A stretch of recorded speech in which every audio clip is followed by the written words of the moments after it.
नमस्कार, हरे कृष्णा।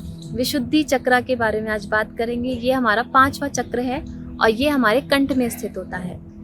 16 पंखुड़ियों के कमल के रूप में दर्शाया जाता है और साथ ही साथ ये 16 शक्तिशाली योग्यताओं का प्रतीक भी होता है, क्योंकि जो इसका तत्व है वो ध्वनि है।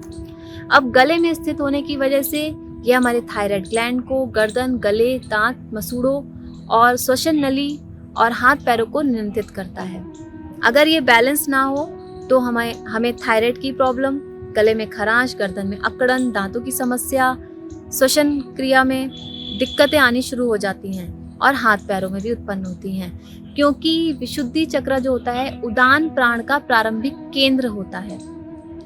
क्योंकि जब हम सांस लेते हैं तो ये विषैले पदार्थों को बाहर निकालने की क्रिया करता है।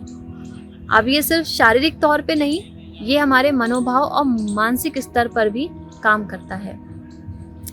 अब व्यक्ति की जो चेतना है वो 5वें स्तर तक पहुंच जाती है, तो व्यक्ति अपना विकास कर सकते हैं।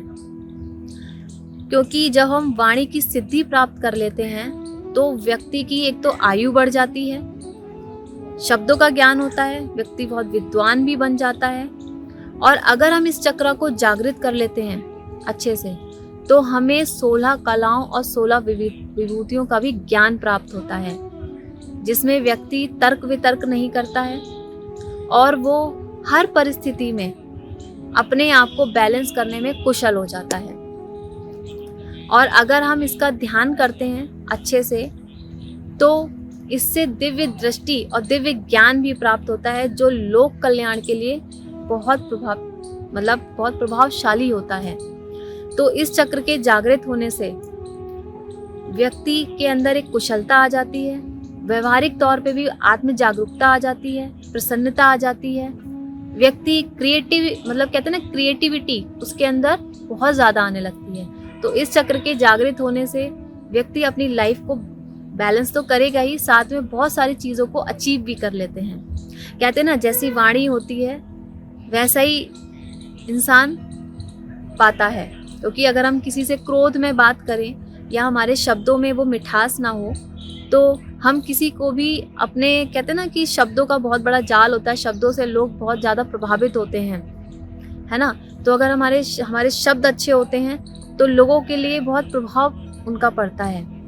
अगर हमारा ये कंठ जागृत हो जाता है, बैलेंस रहता है, तो हम बहुत सारी चीज़ों को अचीव भी करते हैं। क्योंकि वाणी ही से ही इंसान को मारा जा सकता है और वाणी से ही इंसान को जीवित किया जा सकता है।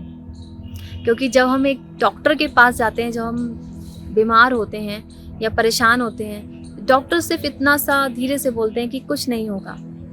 उनकी एक अच्छे वचनों से ही, अच्छे शब्दों से ही व्यक्ति के अंदर एक एनर्जी आ जाती है। तो शब्दों का बहुत बड़ा खेल होता है, शब्दों से ही चीज़ें बनती हैं, शब्दों से ही चीज़ें बिगड़ जाती हैं। इसीलिए अगर आप इसे जागरूक करना चाहते हैं, जागृत करना चाहते हैं, इस चक्र को बैलेंस करना चाहते हैं, तो योग के माध्यम से आप इस चक्र को जागृत कर सकते हैं। सबसे पहली बात, मैं आपको कुछ आसन बताऊंगी, उनको आप प्रतिदिन करें, अभ्यास करें और इस मंत्र का भी उच्चारण करें, यानी जप करें प्रतिदिन।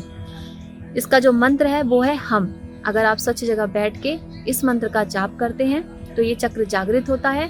जो हमारी सुषुम्ना नाड़ी है वो इस चक्र को भेदती हुई और ऊपर बढ़ती है, ठीक है।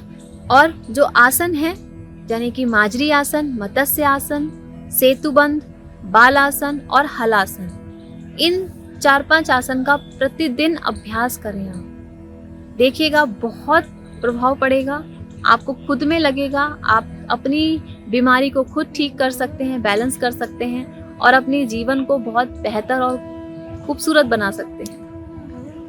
नमस्कार, हरे कृष्णा।